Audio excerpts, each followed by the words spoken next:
अस्सलाम वालेकुम नाज़रीन, प्रोग्राम एग्री बिज़नेस के साथ मैं हूं आपका मेज़बान डॉक्टर अमजद बुखारी। नाज़रीन, आज हम किसान के मसाइल पर बात करेंगे, ज़राअत की मजमूई सूरत हाल देखेंगे और ख़ास तौर पर ज़रूरी मदाखिल हैं, बिजली है, डीज़ल है, खाद है, बीज है, ज़मीनों की कीमतें, ये सारे सब इनमें इजाफ़ा हो गया है और ऐसा लगता है कि काश्तकारी दिन ब दिन मुश्किल होती जा रही है। ऐसे हालात में किसान किधर जाए, क्या करे? और किसान के पास कोई रास्ता है? ये जो कीमतें हैं, कीमत फ़रोख्त और कीमत ख़रीद, इसके दरमियान कोई तवाज़न है, नहीं है, या अदम तवाज़न जो है वो हमारी काश्तकारी को अदम तवाज़न का शिकार कर रहा है? इन सारे मामलात पर बात करेंगे और इन पर बात करने के लिए हमने आज हमारे स्टूडियो में किसानों के सही नुमाइंदों को बुलाया है। मैं सबसे पहले आपको उनका तारुफ़ करवा दूँ। मेरे साथ मेरे पहले मेहमान मौजूद हैं ख्वाजा मोहम्मद शुएब साहब। आप फार्मर्स वीएन फोरम के सरबराह हैं और किसानों के नुमाइंदे हैं, बहुत सारी कमेटियों में नुमाइंदगी करते रहे हैं किसानों की और काश्तकारी को बेहतर अंदाज से समझते हैं। उनके साथ एक बड़ा नाम चौधरी मोहम्मद अनवर साहब, मरकज़ी चेयरमैन हैं पाकिस्तान किसान इत्तेहाद के और काश्तकारी को, किसानों के मसाइल को उनसे बेहतर कोई नहीं समझता। इनसे बात करेंगे। ख्वाजा साहब, पहले मैं आपसे जानना चाहूँगा कि इस वक्त ज़राअत की मजमूई सूरत हाल है क्या? घाटे का सौदा है, मुनाफे का सौदा है, और काश्तकार का इम्प्रेशन क्या है कि मैं जो काम कर रहा हूँ ठीक कर रहा हूँ या मैं फंसा हुआ हूँ? बिस्मिल्लाहिर्रहमानिर्रहीम। आपने बड़ा बर वक्त आज का प्रोग्राम रखा है बजट के बाद। एक चीज़ मैं आपको वाज़ेह तौर पर बता दूं कि पाकिस्तान का बजट या पाकिस्तान की इकोनॉमी बग़ैर ज़राअत के नहीं चल सकती। इसमें कोई शक नहीं। इसमें अगर किसी चीज़ ने बचाया हुआ है पाकिस्तान को और पाकिस्तान की मईशत को, इसको पाकिस्तान की मईशत जो है ना, उसमें रीढ़ की हड्डी नहीं है, सब कुछ ही ज़राअत है। बाकी जो है वो तो आप वो जो ट्रेडिंग है, चुनी एक्सपोर्ट है, वो भी सारी ज़राअत पर बेस करती है ना। ज़राअत से होगी तो आपकी बाकी इंडस्ट्री चलेगी। ठीक है। ज़राअत में काश्तकार जो है वो बेचारा मजलूम होता जा रहा है।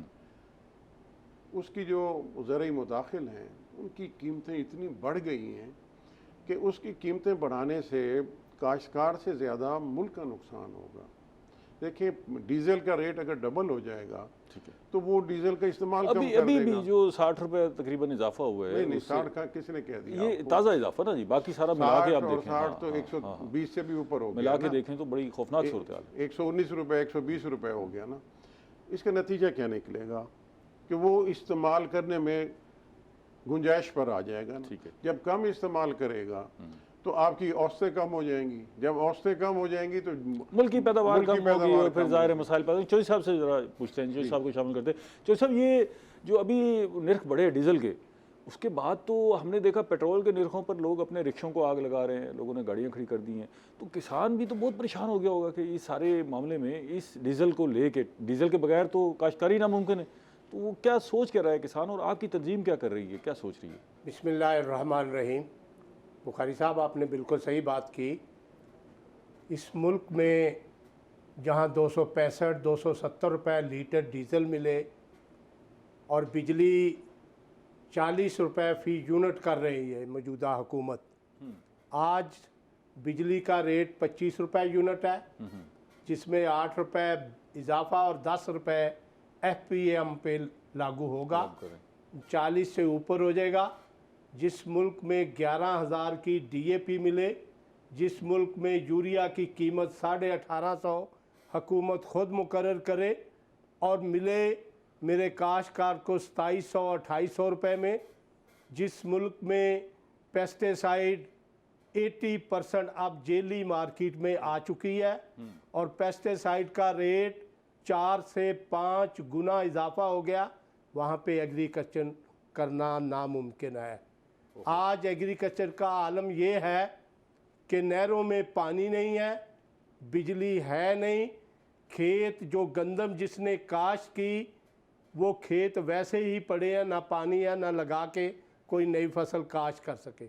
मेरा किसान माली तौर पे इस कदर कमज़ोर हो गया है कि नई फसल काश्त करने के काबिल ही नहीं रहा। अच्छा, जब तक हुकूमत हमारे मसाइल इनपुट सस्ती नहीं करेंगे, काश्तकार कभी फसल काश करके मुनाफे में नहीं जाएगा। अच्छा चौधरी साहब, ये तो हुकूमत कह रही है कि जी अब तो आपकी पैदावार के नर्ख बड़े अच्छे मिल रहे हैं तो काश्तकार को मुनाफा हो रहा है, अगर ज़रूरी मदाखिल के पैसे बढ़ गए हैं तो कीमत जो है प्रोडक्ट की जो अच्छी मिल रही है, तो वो कहते हैं जी ठीक है, इस वक्त तो काश्तकारी बड़ा मुनाफे का सौदा है। ऐसा है? देखें जी बुखारी साहब, हमसे इन्होंने गंदम 2200 रुपये मन खरीदी है, आज उसी गंदम का रेट 2800 रुपये है, तो ये 600 रुपये मन कौन कमा रहा है? मेरे किसान को तो गंदम अपने घर भी आने नहीं दी गई, रास्ते में छीन ली जाती है। आज वो जो गंदम स्टॉक करके बैठे हैं, अगर मौजूदा हुकूमत को नहीं पता तो पाकिस्तान किसान इत्तेहाद के मेंबर तहसील लेवल पे, यूनियन काउंसिल लेवल पे हम बता देते हैं गंदम किधर पड़ी। अच्छा, मैंने साबका हुकूमत में जी, साबका हुकूमत में कई सेमिनारों में हुकूमत से, इमरान खान की हुकूमत से मुज़ाकरात किए, ठीक है, सेक्रेटरी साहबान से मिला और मैंने यही बात की कि डीएपी उस वक्त 10,000 रुपये की बोरी मिलती थी कि डीएपी की रेट कम करो। अच्छा, डीएपी के रेट किसने बढ़ाए? ये पाकिस्तान में 3 कंपनियां हैं जो खाद बनाती हैं, एंग्रो, सोना, फातिमा, तीनों ने अपनी सवारी के लिए जहाज़ खरीद रखे हैं और मेरा किसान काश्तकार जो बेचारा काश्तकारी करता है, 1-2 बोरी यूरिया या डीएपी की खरीद के अपने खेत में खाद इस्तेमाल करता है, वो चाइना का मोटरसाइकिल भी किस्तों पे ले रहा है। जब सब वो तो कह रहे हैं कि जी हम अभी भी जो है सब्सिडी पर खाद दे रहे हैं, यूरिया भी आपको इंटरनेशनल मार्केट में जो है उसकी प्राइस बहुत ज़्यादा है, और डीएपी भी वो कह रहे हैं कि जी हम दुनिया में बहुत महंगी है और उससे कम खरीद कर आपको सस्ती दे रहे हैं। तो ये सूरत हाल आखिर फिर इंटरनेशनल मार्केट से भी तो कंपैरिजन करना है ना। गुजारिश ये है बुखारी साहब, ये इनकी कहने की बातें हैं, ये हमें क्यों नहीं बुलाते? हमें मीटिंग में बुलाए, हम इनको हाल बताते हैं। डीजल महंगा किया है, आपसे कोई राब्ता शाब्ता किया किसान तंजीमों से कि जी हम डीजल महंगा? मैंने हुकूमत ने भी राब्ता किया और मैंने खुद भी राब्ता किया। मैं आपको एक पहले खाद, ये ख्वाजा साहब माशाल्लाह बहुत सीनियर, मुझसे भी ज़्यादा तजर्बाकार शख्स बैठा है और काश्तकारी भी डायरेक्ट खुद करता है। ठीक है, टीएस एक खाद होती थी एसएसपी, ठीक है, उसमें फास्फोरस ही होती थी। ठीक है, अटक में हमारे पास उसके पहाड़ मौजूद है, फास्फेट के, ठीक है, रॉ मटेरियल हमारे पास है। वो एसएसपी खाद बना के डीएपी क्यों बाहर से मंगवाते हैं? वो एसएसपी खाद बंद किसने की? इन जालिम 3 कंपनियों ने हुकूमत से बंद करवाई है। जो सब इस पर बात करते हैं, ये खास बड़ा इंपॉर्टेंट मैटर है कि अगर काश्तकार डूब रहे हैं, ज़राअत डूब रही है, तो आप क्योंकि मुख्तलिफ कमेटियों का हिस्सा भी रहे और काश्तकारी को और हुकूमत के वर्किंग को करीब से देखते रहे, हुकूमत को इदराक है कि हमारा काश्तकार परेशान है और इसको कोई सोचना चाहिए इसके बारे में, या उनको परवाह भी नहीं है? आप बड़ा तल्ख जवाब जो है ना वो शायद सुनना चाहते हैं। मैं एक चीज़ आपको बड़ी वजाहत से बता दूं कि 18th अमेंडमेंट जब से लागू हुई है, ज़राअत और दीगर शोबे सूबों के पास आ गए, तो बाकी शोबे, ये जो ज़राअत का शोबा है, ठीक है, ये सेंटर वाले कहते हैं कि ये सूबाई महकमा है। ठीक है, ठीक है, और चले हमने मान लिया सूबाई महकमा है, लेकिन सूबों के पास अभी इतनी नॉलेज नहीं है, इतना टाइम गुजरने के बावजूद जो है उनकी ग्रूमिंग नहीं हो सकी सूबों की कि ज़राअत को किस तरह हैंडल करना है।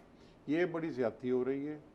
हकीकत है कि फेडरल गवर्नमेंट में अभी इन चीज़ों को अपना कंट्रोल करके सूबों को गाइडलाइन देकर उन्हें चलाना चाहिए। अच्छा खाई साहब, ये वैसे अगर आप देखा जाए तो बड़ी अजीब सा मामला है। पहले हम सारी कौम मुतालबा करते रहे कि ये ज़राअत समेत बाकी भी सारे शोबे जो है वो सूबों के हैं, तो इनको सूबों के हवाले किया जाए। जब सूबों के हवाले हो गया तो फिर हम अब कह रहे हैं कि नहीं, हम ये तो नहीं कह रहे कि ना हो, मगर हों, लेकिन उनकी ट्रेनिंग तो करें ना, उन्हें पता तो हो ना हमें किस तरह चलना है। 70 साल में ट्रेनिंग नहीं हो सकी, चलो 71 से भी अब हम शुमार कर लें। नहीं 71 से नहीं, 71 से 73 के आइन से शुमार कर लेना जी। कंकरेंट लिस्ट में था कि जी इसको इतने अरसे के बाद जो है सूबों के हवाले कर दिया जाएगा, तो फिर सूबों के हवाले हुए तो हम कह रहे हैं कि उसमें आपको 2-3 चीज़ें देखनी पड़ेंगी।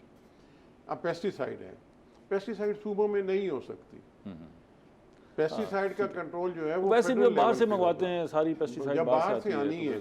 अगर बलूचिस्तान ने कोई चीज़ अप्रूव कर दी है और वो फिजिबल नहीं है तो ये पंजाब वाले उसको रोक तो नहीं सकते, मगर पॉलिसी तो एक होगी। ठीक है, उसके बाद उस पर मॉनिटरिंग होगी। आपने एक पहले चौधरी साहब से सवाल किया था, वो मुझे ज़रूर उसका जवाब देना है। ठीक है, आपने कहा कि जी कीमतें बढ़ गई हैं। ठीक है, ये किस गलत फहमी में आप आए हुए हैं कि कीमतें जो हैं वो प्रोड्यूस की कोई बहुत ज़्यादा बढ़ गई हैं?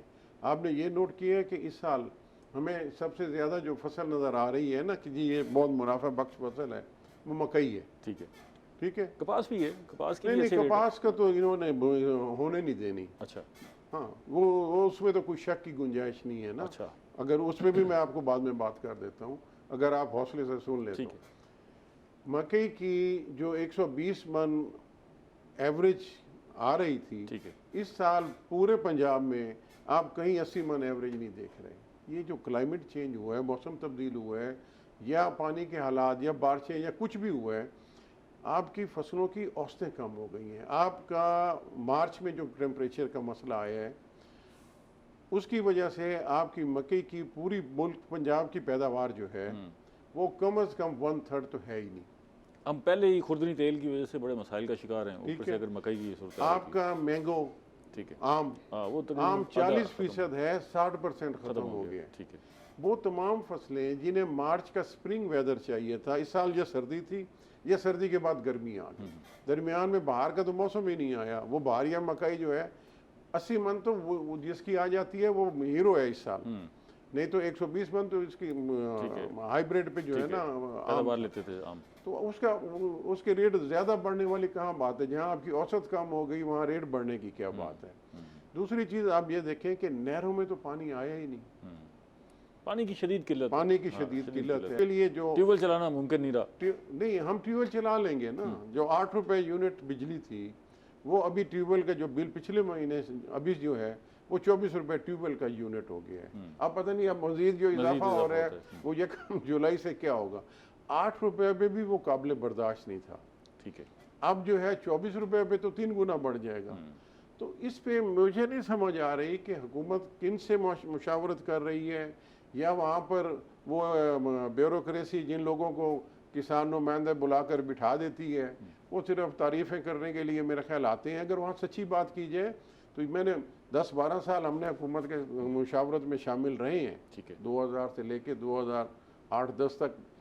तो मैंने देखा है कि वो जो किसानों के अगर सही नुमाइंदे बैठे हो तो वो बात सुनी जाती है। इस पर मजीद बात करते हैं। नहीं, वो खास साहब बात एक ब्रेक ले लें, हाँ। ब्रेक ज़रूरी है क्योंकि आपका जो मौजू है बड़ा इंपॉर्टेंट है। मैं चौधरी साहब से भी इस पर पूछूंगा। नाज़रीन एक छोटी सी ब्रेक लेते हैं, उसके बाद मिलते हैं।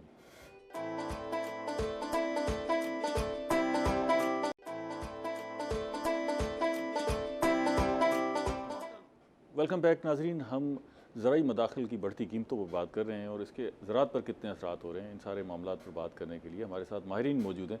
तो सब ये सवाल अभी मैंने खाज साहब से किया था कि क्या हुकूमत को ये जो सब कुछ हो रहा है ज़रात के साथ, इसका हुकूमत को एहसास है या एहसास है परवाह नहीं है? आप इसको ख़ुद भी आप अंदाज़ा कर रहे होंगे ना कि जी आप कहीं शोर शराबा डाल रहे होंगे कि भी ये आप क्या कर रहे हैं, हमसाया मुल्क को देखें, दुनिया में देखें काश्तकारी को किस तरह संभाला जा रहा है और हमारे जो हुक्मरान हैं उनको परवाह नहीं है। तो आप खुद क्या देख रहे हैं कि उनको एहसास नहीं है या वो बेहिस हो गए या बदनीयती ज़्यादा है?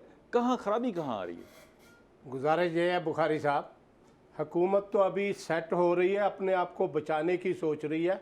हमारी तो तब सोचेगी जब हुकूमत खुद मजबूत होगी। अभी तो ना पंजाब में हुकूमत मजबूत है, ना मरकज़ में हुकूमत मजबूत है। मरकज़ में जो बजट पेश किया गया उसमें उन्होंने कहा मशीनरी पे हम सब्सिडी देंगे, एग्रीकल्चर मशीनरी पे। ये तो बड़ी बसवत बात थी कि ये अगर कोई खुशखबरी वाली बात थी तो दो खुशखबरियाँ थी, एक सरकारी मुलाजमीन की तनख्वाह में इजाफा और दूसरी ज़राई मशीनरी पर। इसी का जवाब देने लगा हूँ ना जी। 90-95% छोटा काश्तकार है, 5 से 7 एकड़ वाला, उसके पास ट्रैक्टर ही नहीं है, तो वो जो सस्ती मशीनरी की है क्या वो खोता रेडी के पीछे लगा के अपनी काश्तकारी करेगा? पहले उसको इस कदर मजबूत तो करो कि उसके पास ट्रैक्टर होगा तो मशीनरी इस्तेमाल 4 दिन पहले ट्रैक्टरों की कीमतों में इजाफा हुआ है। ट्रैक्टरों की कीमतें इजाफा कर रहे हैं, मशीनरी की डाउन कर रहे हैं। इस सारी सूरत हाल पे ज़ाहिर है मुश्किल सूरत हाल हो गई है, परेशानी है।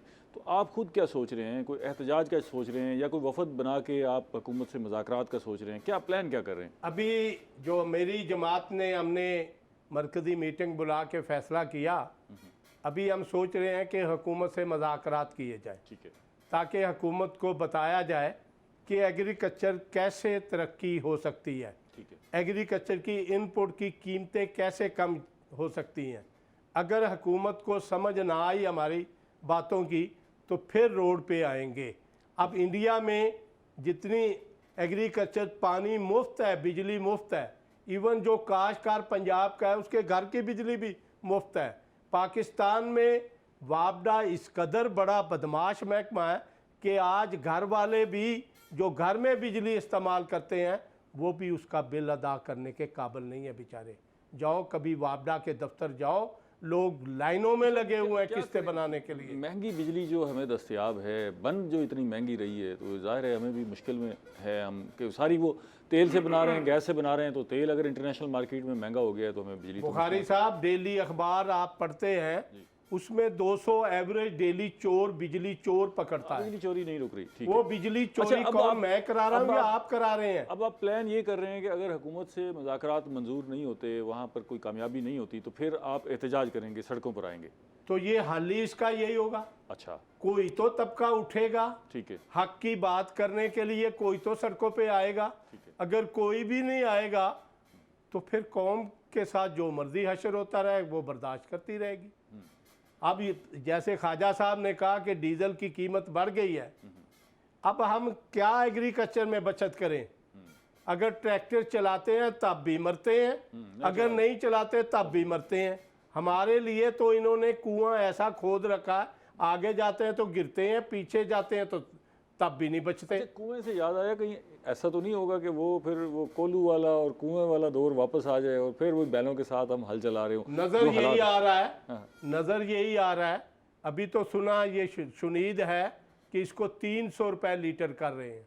तो बुखारी साहब आप भी कार पे नहीं जाओगे, आप भी कोई नया हल सोचोगे। 300 रुपए लीटर आप भी नहीं खरीद सकते। ये बड़ी खौफनाक सूरत है। 300 रुपए लीटर मेरा काश्तकार भी नहीं खरीद सकेगा। ये जितनी इनपुट एग्रीकल्चर की महंगी है, आज तक पाकिस्तान की तारीख में इतनी महंगी नहीं हुई।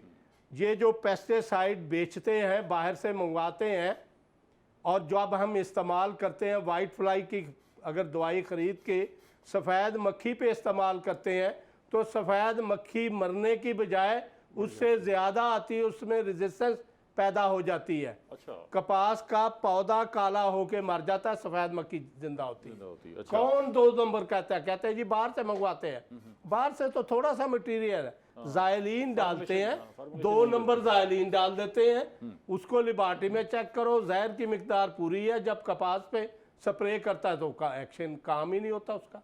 वो हमें कम अज कम 1 नंबर ज़रैत जो जहर है वो तो दे दी जाए ताकि कपास बचा ली जाए। ख्वाजा साहब अभी फरमा रहे हैं कि हुकूमत कपास को होने ही नहीं देगी। अगर यही हाल रहा, अब पेस्टिसाइड कंपनियों के मालकान के पास 2-2, 3-3 लैंड क्रूज़र है, और वो पेस्टिसाइड के मालिक जो मेरे मतहत हुआ करते थे, आज वो अरबों रुपए में गेमें चला रहे हैं। ये 2 नंबर माफिया, कोई बोलता नहीं है। अगर कोई बोलता है तो पेस्टिसाइड वाले कहते हैं हमारे बच्चों की रोजी के पीछे आप क्यों पड़ गए हैं? वो हमारे बच्चे ही नहीं है, हमारी सब कुछ बर्बाद हो रहा है। हमें 1 नंबर पेस्टिसाइड दी जाए, हमें 1 नंबर खाद दे जाए माकूल रेट पे।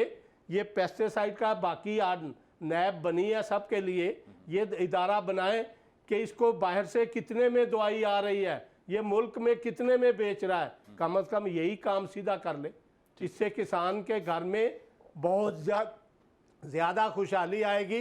क्यों आएगी? एक तो उसकी फसल बहुत बेहतर होगी, दूसरी उसको मुनासिब कीमत पे पेस्टिसाइड मिल जाएगी। अब गुजारिश ये है कि जो क्लाइमेट चेंज हो रहे हैं, ख्वाजा साहब ने 80 मन मकई की पैदावार बताई, इनकी तो 80 मन आ सकती हैं क्योंकि ये खाद पूरी डालते हैं, पानी पूरा डाल 30 से 35 मन फी एकड़ पैदावार है। बड़ी होलनाक सूरत हाल है। आधे दाने पड़े हैं, आधी खाली है सिट्टा। अच्छा। गर्मी की वजह जो लू चली है, जो मार्च में टेम्परेचर चेंज हुआ है, इस लू की वजह से, मौसम की वजह से, तब्दीली की वजह से आधे दाने ही नहीं पड़े। और बाद खेत जो थोड़ी सी मकई लेट करी है, एक भी दाना नहीं पड़ा उसमें, अच्छा, एक भी दाना नहीं पड़ा उसमें। वो बेचारा क्या करे उस रेट मकई के को। बड़ी अफसोसनाक सूरत हाल है। मैं ज़रा खाई साहब को भी शामिल कर लूँ। खाई साहब, इसमें देखें, एक पहलू तो ये है, इस पर भी बात करते हैं, लेकिन ये जो हमारा काश्तकार शोर मचा रहे हैं, हमारी काश्तकार तंजीमें अपनी जगह पर शोर कर रही हैं कि जी काश्तकार मर रहा है, ज़राअत डूब रही है, तो हुकूमत को भी तो फ़िक्र होगी ना जी, हुकूमत भी तो इसी मुल्क की है। तो क्या आपसे जो काश्तकार नुमाइंदा तंजीमें हैं, जब फ़ैसला साजी होती है तो आपको कहीं बुलाया जाता है कि जी बैठ के मुशावरत के साथ हम फैसले करें? देखिए, मैंने आपको शुरू में भी बताया है कि 2000 से लेकर 2010 तक बुलाया जाता चलता रहा, ठीक है। उसके जो रिजल्ट निकले हैं अल्हम्दुलिल्लाह, हम 80-85 तो इतने अच्छे नहीं थे उस वक्त भी, मैं इतने वही रिजल्ट नहीं थे। हमारी आपको कपास बताने उसी लगा दौर हूं। में डूबी। नहीं, यही तो मैं आपको बताने लगा हूँ। 2000 में हमारी 80 से 82 लाख बेल होती थी। ठीक है, 2003 में हम 1.5 करोड़ पे मैक्सिमम पे चले गए। हाँ, 3 से लेके 8 तक आप 1.5 करोड़ पे रहे, फिर नीचे 1.5 करोड़ 1.35 उस पे चलते रहे। कपास का जो डाउनफॉल है ये 2010 के बाद शुरू हुआ है। वो क्यों, उसकी भी वजूहत मैं आपको बताऊं। जब हमारे पास 1 करोड़ 35, 40, 50 लाख बेल थी, तो हम इंटरनेशनल मार्केट में 20 से 25 लाख बेल मुकाबले में बेच रहे थे उन मुल्कों के जो दुनिया को बादशाह हैं, जिन जो अपने आप को समझते हैं। फिर उसके बाद जब हमारे सिस्टम को हाईजैक किया गया, मुझे ये टीवी पे भी मीडिया पे भी कहते हुए कोई घबराहट नहीं हो रही। ठीक है, बिल्कुल हाईजैक साजिश के तहत हुआ, साजिश के तहत हुआ। वो लोग ब्यूरोक्रेसी में लाकर, रिसर्च में लाकर बिठा दिए गए जिन्होंने 1.5 करोड़ को 50, 55, 60 लाख पे वापस ले आए। ये इंटरनेशनल साजिश थी या मकामी साजिश? जो देखिए, अब साजिश का लफ्ज तो वैसे ही एक बदनाम सा लफ्ज हो गया ना, मगर ये हमारे दुश्मनों की प्लानिंग थी, ये कह लें। देखें, दुश्मन तो प्लानिंग आपके खिलाफ करेंगे सही, लेकिन हमें तो अपना सोचना चाहिए ना जी। क्यों? जब मेरे पास 1.5 करोड़ बेल थी, मैंने उसके बाद 1 करोड़ 80 पे पहुंचना था, तो मैं उनके मुकाबले में 25-30 लाख बेल बेचने के लिए मार्केट में आ रहा था। आज उन्हीं लोगों से मैं 50 से 60 लाख बेल इंपोर्ट कर रहा हूँ। समझ रहे हैं मेरी बात? एक्सपोर्ट की बजाय हमें इंपोर्ट पे ला खड़ा किया। उनके मुकाबले में इंटरनेशनल मार्केट में बेचने की बजाय आज उनसे आप उल्टा उनसे खरीदार बने हुए हैं। कैसा ज़रूरी मुल्क है कि हम कपास इंपोर्ट कर रहे हैं, गंदम इंपोर्ट कर रहे हैं, दालें इंपोर्ट कर रहे हैं, चाय इंपोर्ट कर रहे हैं, खाने का तेल इंपोर्ट कर रहे हैं। मसला क्यों नहीं है खाई साहब? मसला तो है ना। 70 सालों में अगर आप अपनी खुराक खुद पूरी नहीं कर सकते। मेरी यार तो सुन लेना, बात यह है कि इंपोर्ट करना कोई बुरी बात नहीं है। अगर इंपोर्ट से ज़्यादा आप एक्सपोर्ट कर दें, बाद चीज़ें सरप्लस करके आप बाहर बेच देते हैं, आप डॉलर कमा लेना। हमारा तो प्रॉब्लम ये आ रहा है कि हम तो दोनों तरफ से नुकसान कर रहे हैं। हम इंपोर्ट भी कर रहे हैं और उसके बाद हम अपनी पैदावार भी कम कर रहे हैं। अगर जिस तरीके से हमारी कपास चल रही थी, उसमें तो सिर्फ ये पेस्टिसाइड वाले जो लोग आए ना, इनकी हुकूमत तक एक्सेस ज़्यादा हो गई। इन्होंने, आप कह रहे हैं ना कि गवर्नमेंट के आपको जो बुलाती है, अब गवर्नमेंट की तमाम कमेटियों में उन लोगों को बुलाया जाएगा जिनको पेस्टिसाइड एसोसिएशन चाहेगी ये काश्तकारों के नुमाइंदे बनकर आए। वो नाम रिकमेंड करते हैं ना। ये पिछली जो गवर्नमेंट थी उस पर भी वो नुमाइंदगी थी या नहीं? वही तो बैठे थे। नहीं, कौन बैठे थे?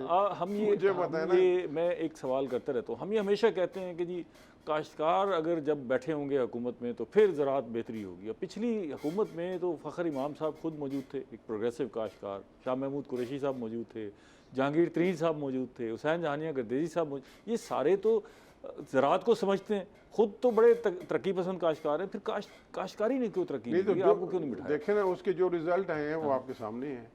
मगर जो भी जिन जिन हजरात के आपने नाम लिए हैं, ये बड़े सियाने हैं, बड़े ना। हम ये कहते थे कि ये आइडियल पीरियड आ गया जिसमें सारे लोग मौजूद हैं। हमारी जो कपास है ना, हमारी कपास के रास्ते में सबसे बड़ी रुकावट जो है वो पेस्टिसाइड है और उसके बाद बीज। इस पे मजीद बात करते हैं, इस पे और थोड़ी सी इस पे डिटेल बात चाहिए। एक ब्रेक ले लें, ब्रेक ज़रूरी है। नाज़रीन, मिलते हैं एक छोटी सी ब्रेक के बाद।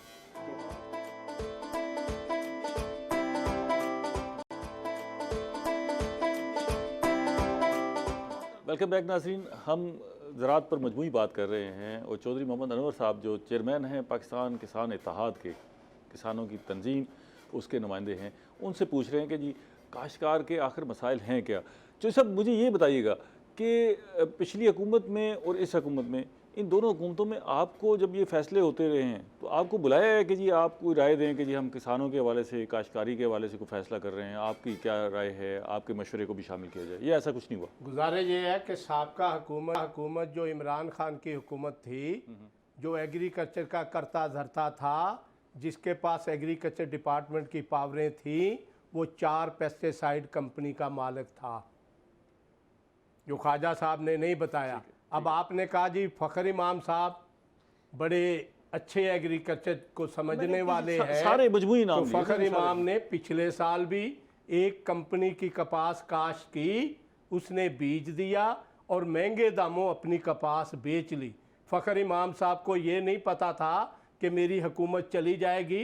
इस साल भी उसी कंपनी की कपास काश्त करके बैठे हैं और डबल रेट पे कपास बेच लेते हैं। ये है उनकी लायकी। अब आपने शाह महमूद की बात की, शाह महमूद जितना अरसा बरसरे इक़्तिदार रहे हैं, एक दिन भी किसानों का मुकदमा नहीं उन्होंने आपको कभी नहीं बुलाया हुकूमत ने कि ये हमें बुलाएं, इसलिए फ़खर इमाम और मुझे टीवी वालों ने बुलाया रात के टाइम इसी एग्रीकल्चर पे बात करने के लिए। फ़खर इमाम ने पूछा कि मेरे मुकाबले में कौन आदमी है, कहते चौधरी अनवर को बुलाया। कहता आपने मुझे पहले बताना था, मैं उसके साथ आने से इनकारी। शाह महमूद साहब तो खुद फार्मर एसोसिएशन के सरबराह हैं, तो कोई बयान दिखा दो, आप मीडिया वाले हैं, उसने किसान का मुकदमा लड़ा हो तो आप बता दो। डीएपी महंगी हुई, बिजली महंगी हुई, कोई शाह महमूद का एक बयान तो दिखा दो। सब पिछली हुकूमत तो ये कहती है कि हमने ज़राअत में बड़ी ग्रोथ दिखाई है, जितनी तरक्की वो कहते हैं कि जी हमारे इस दौर में ज़राअत में हुई है वो बड़ी मिसाली है और माजी की हुकूमतों में ऐसा नज़र नहीं आता। वो कहते हैं जी किसान भी बड़ा खुशहाल हुआ है, तो आप इससे इतफाक़ नहीं करते? गुजारिश है, पिछली हुकूमत ने जो ज़राअत के बारे में फिगरें बताई, इससे बड़ा झूठ किसी ने नहीं बोला। वो कहते थे 1100 रुपये, फ़खर इमाम टीवी पे कह रहे थे, इमरान खान टीवी पे कह रहा था 1100 अरब रुपया ज़्यादा किसानों के घर में गया। तो मैंने इनको कहा फ़खर इमाम साहब को कि आप हुकूमत में हो, आप ऐसे कर लो, डाकू भर्ती कर लो, जिस घर में शक है कि पैसे ज़्यादा गया लूट लो उनसे। किस चीज़ की? कपास तो बंद हो गई, कपास से ज़मींदार को पैसा आता था, वो तो जनूबी पंजाब की अहम फसल थी, वो तो इस साल ज़्यादा काश्त हुई है। और जो ख्वाजा साहब शक ज़ाहिर कर रहे हैं, ये सही बात कर रहे हैं कि अगर पेस्टिसाइड 1 नंबर ना मिली, कपास बर्बाद हो जाएगी, फिर हमें बाहर से मंगवानी पड़ेगी। ये इतनी नाहिल लोगों की साबका जो बैठे हैं हमारी पॉलिसियां बनाने, हमारी किस्मत का फैसला वो करता है जो एक मरले का काश्तकार ही नहीं है, जो काश्तकारी समझता ही नहीं है। जब पिछली हुकूमत नून लीग की थी तो मुझे हर मीटिंग में बुलाते थे, हमारा लाइफ स्टॉक का फैसला करने वीसी फैसलाबाद यूनिवर्सिटी आए डॉक्टर इकरार साहब।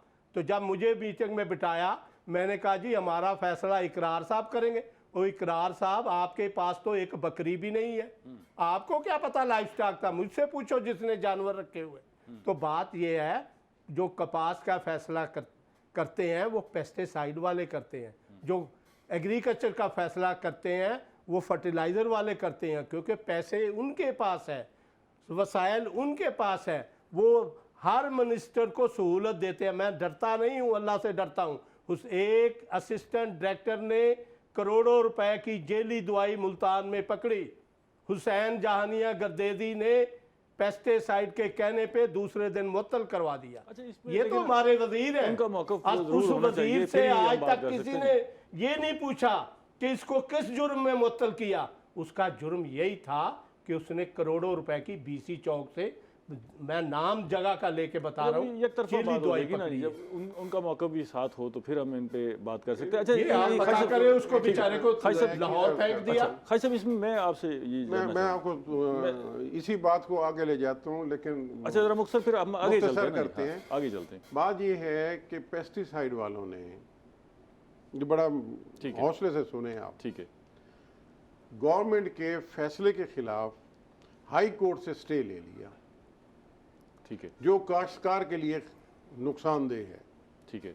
उस स्टे ऑर्डर को हुकूमत ने विकेट कराना है ना, काश्तकार तो नहीं करा सकता। ठीक है, 8 साल हो गए हैं, वो बरकरार है, वो बरकरार है। अच्छा। वो स्टे ऑर्डर नहीं खत्म हो रहा। मुझे एक चीज आप बताएं कि काश्तकार जो है वो कहाँ जाकर उसको विकेट कराएगा। कौन सी हुकूमत 8 साल, मैं 8 साल जो डेट कह रहा हूँ, आप किसी का प्राइवेट किसी सब्जेक्ट पे स्टे ऑर्डर ले लें, ज्यादा से ज्यादा 6 महीने में खारिज हो जाएगा। इस पे जरा गौर तलब है। मेरी नहीं, मैं तो इसलिए मतलब ओपनली कह रहा हूँ कि आप इसको चेक करें, क्या 8 साल से एक स्टे ऑर्डर हाई कोर्ट में घूम रहा है, ठीक है, उसको विकेट क्यों नहीं हो रहा। इसको देखते हैं कि जी वो क्या स्टे है। मैं ये जानना चाहूँगा आप दोनों हजरात से कि जो कुछ हो गया वो ज़ाहिर है एक तबाही की दास्तान है, हमने नुकसान किया, अपनी काश्तकारी पर, ज़राअत पर तवज्जो नहीं दी, लेकिन अब जो हालात आ गए हैं वो तो पहले से भी ज़्यादा मुश्किल आ गए। जो डीज़ल के रेट हो गए, जो बिजली के रेट हो गए, जो पानी की सूरत हाल हो गई, जो खादों की सूरत हाल हो गई, जो बीजों की सूरत हाल हो गई, तो एक नया तूफ़ान जो है वो आने को है और एक तबाही वाला रास्ता नज़र आ रहा है। ठीक है, तो हमारे जहन में अब देखें ना, हम ये तो नहीं कर सकते कि हमारी जो एक इतनी बड़ी आबादी इस शोबे से वाबस्ता है कि जी वो कल को ये काम छोड़ के किसी और शोबे से वाबस्ता हो, ऐसा मुमकिन नहीं है। 70% लोग। अच्छा, हमारी मईशत इसी पर खड़ी हुई है, हमारा रोज़गार इसी पे खड़ा हुआ है, हमारी खुराक इसी से बंदोबस्त है, तो हमने इसी में से रास्ते तलाश करने हैं कि बेहतरी कैसे हो सके। आपके जहन में वो क्या तजावीज़ हो सकती हैं कि अब इन हालात में जो मुश्किल हालात हो गए। अच्छा, ये आपने तजावीज़ देते हुए ये भी जहन में रखना है कि हुकूमत की भी मुश्किलात हैं। ये मुमकिन नहीं है कि वो 250 रुपये लीटर बाहर से डीज़ल ला के आपको 100 रुपये दें, 50 रुपये दें, ये मुमकिन नहीं है। वो जो हम माशत में जहाँ फंसे हुए, तो आपके जहन में इस सारे मसाइल के अंदर रहते हुए क्या तजावीज़ हैं कि हम बेहतरी की तरफ जा सकें? सबसे पहली तजवीज़ तो ये है कि अल्लाह से माफ़ी मांगे और इस्तग़फ़ार करें। वो तो पूरी कौम को मांगनी चाहिए, पूरी कौम को मांगनी चाहिए, कौम, क्योंकि इस वक्त जो हालात बन गए हैं वो ये हैं। दूसरी चीज़ ये है कि इन्हें फौरी तौर पर एग्रीकल्चर में जो डीजल का इस्तेमाल है उसके लिए कोई वोचर, कोई सब्सिडी, कोई वो चीज़ देनी चाहिए। सब्सिडी तो मुमकिन नहीं रही। देखिए, मेरी यार सुन लें, हमारा जितना भी डीजल पेट्रोल है 40% हमारे अपने मुल्क का है, बाकी हम बाहर से इंपोर्ट करते हैं। आपका पानी का मसला जो है, हमने डैम नहीं बनाए। क्यों नहीं बनाए? इन्हीं सियासी बुनियादों पर डैम नहीं बने ना। तो ये अब वो 40 साल का जो डिले है, अब वो यहाँ गले तक पहुंच गया है, अब दम घुट रहा है। अब बैठकर फैसले कर लें। क्या किया जाए? देखिए, 2 डैम तो बन रहे हैं ना जी। देखिए, काम शुरू हो गया। एक तो ये है कि उस पर काम तेज किया जाए जितना जल्दी मुमकिन हो सके, उनको तकमील किया जाए। बड़ी मुख्तलिफ खबरें आ रही हैं इस बात को, जो है आप कह रहे हैं बन रही हैं, लेकिन मार्केट में खबरें मुख्तलिफ आ रही हैं।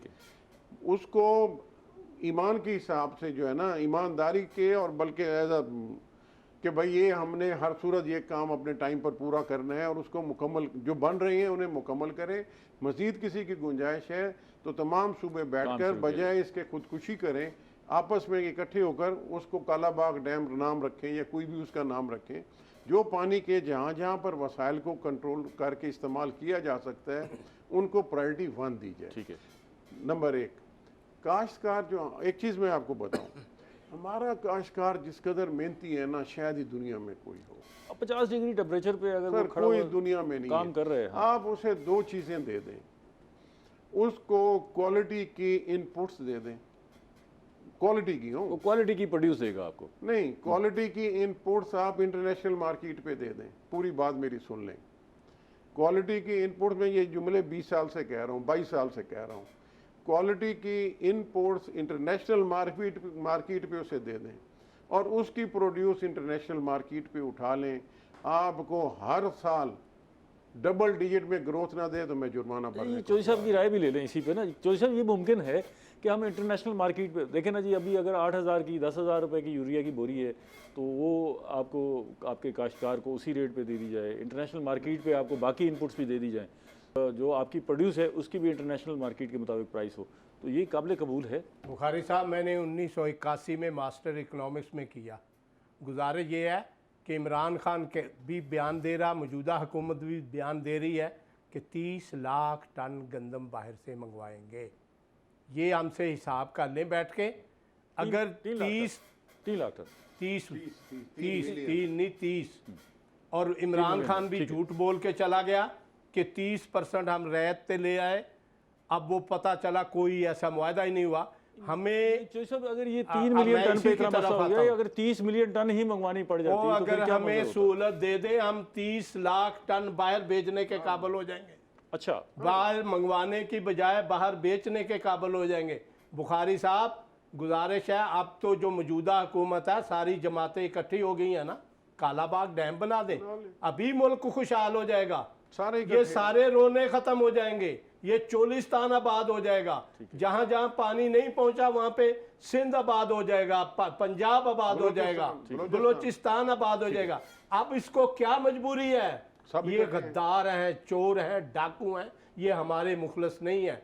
अब दोनों पार्टियां, वो भी तो इसी मुल्क के शहरी हैं। शहरी कहाँ है इस मुल्क के? इसी मुल्क उनके की बनाई बच्चे सोच है। बाहर, उनके कारोबार बाहर, शहरी तो मैं और आप हैं। मरना, ये मुल्क का मरना जीना हमारा इस मुल्क में है, उनका तो नहीं है। बात यह है कि अगर आज कालाबाग डैम बना दें तो मुल्क आबाद हो जाएगा, पानी का मसला हल हो जाएगा। एग्रीकल्चर में आपकी जेहन में ये देखें ना, इस पे तो 8-10 साल डैमों पर लग जाएंगे। फौरी तजवीज़ क्या है कि जिससे कोई बेहतरी बचाई जा सके हमारी ज़राअत को, जो है ना, जो इस वक्त जो है एक तलवार लटक गई है, इसको बचाने के लिए वो एक तो लॉन्ग टर्म प्लानिंग है, एक शॉर्ट टर्म प्लानिंग है। फौरी क्या इकदाम होने चाहिए? फौरी ये इकदाम होने चाहिए कि बिजली कम से कम हमें सस्ती दे जाए। मैं ये नहीं कहता कि दरियाओं में पानी नहीं है, ये कुदरती बात है, खुश्क साली जा रही है, पानी नहीं, अल्लाह मियाँ बारिश दे देगा, खुशहाली आ जाएगी। हम ये चाहते हैं कि इनपुट्स जो हुकूमत के कंट्रोल में हमें बिठाए वो कम से कम की जाए। मैं हुकूमत के पास जा रहा हूँ और मौजूदा हुकूमत समझदार लोगों की हुकूमत है, उम्मीद है ये मेरी बातें मानेंगे। पहले भी मानते थे जब इनके पास इक़्तिदार था। एग्रीकल्चर के लिए आला पॉलिसियाँ बनवा के आएंगे, जो हुकूमत के पास की बात है वो तो कर दे। ठीक है, फौरी तौर पे वो करेगा। हम बताएंगे कि ये फौरी काम करने के आपके हैं। आप कह रहे हैं कि डीजल बाहर से 250 मिल रहा है तो ये सस्ता कैसे दे दें? अब 30 लाख टन पे गंदम पे पैसे देंगे ना, वो कितने की अरबों खरबों रुपए की बनती है। अगर डीजल पे 100 रुपया लेस दे दे काश्तकार को, ग्रीन डीजल के उसमें कलर डाल दें, तो फिर कितने बताओ, 2 अरब नहीं 4 अरब बन जाएंगे। 4 अरब के लिए हम कैलकुलेट करते हैं कि हमें 250 मिलता है, और जो गंदम 4000 रुपए मन बाहर से खरीदेंगे वो कैलकुलेशन ही नहीं होती। अब इंटरनेशनल गंदम का रेट क्या है? वो खर्चा इधर कर दिया जाए, काश्तकार को सपोर्ट। इसको बेचारे को सपोर्ट करोगे, अगर 100 रुपया डीजल का इसको दे दोगे तो ये घर तो नहीं इस्तेमाल करेगा। अगर ख्वाजा साहब की फर्ज करो 1000 मन गंदम होती है तो क्या 1000 मन ये घर में खा जाता है? 25 से 30 मन घर का खर्चा रखेगा, बाकी सारा इसी को देगा, फूड वाले को देगा, इसी कौम को देगा। इसको इस कदर मजबूत किया जाए कि ये 1000 से 1200 मन पे चला जाए। ठीक है, तो 200 मन भी तो मुल्क में देगा। प्रोग्राम का वक्त खत्म हो गया। बुखारी, आपने एक जुमला बोला है कि 8000 रुपए यूरिया। देखिए पाकिस्तान में जो यूरिया बन रही है उसका जो 1800 रेट है ये भी ज़्यादा है। वजह ये है कि यूरिया की जो बुनियादी जिस पे यूरिया बनती है वो गैस है, और किस रेट पे हम अपने मुल्क की गैस उनको दे रहे हैं। ये जो कंपनियों वाले इस तरह का प्रोपागेंडा करते हैं, गवर्नमेंट तो दे रही है। देखिए 8000 गैस पे सब्सिडी दे रही है, सुने ना, जिस रेट पे गैस इनको मिल रही है ये 1400 रुपये रेट बनता है। ठीक है खासा, प्रोग्राम का वक्त खत्म हो गया। चौधरी साहब आपका बेहद शुक्रिया, आप तशरीफ है दोनों हजरात का। नाज़रीन, हमने ज़राअत पर मजमूई बात की है, कोशिश करते हैं कोई ऐसा रास्ता निकालते हैं, ये नुमाइंदे भी आपकी जाके हुकूमत पर बात करेंगे, किसानों की बात करेंगे, कोई ऐसा रास्ता निकले जिससे ज़राअत वाइबल रहे, ज़राअत डूबे नहीं। ज़राअत और किसान दोनों अगर आगे बढ़ेंगे, किसान खुशहाल होगा तो मुल्क खुशहाल होगा। अगले प्रोग्राम तक इजाज़त दीजिए, अल्लाह ने के बाद।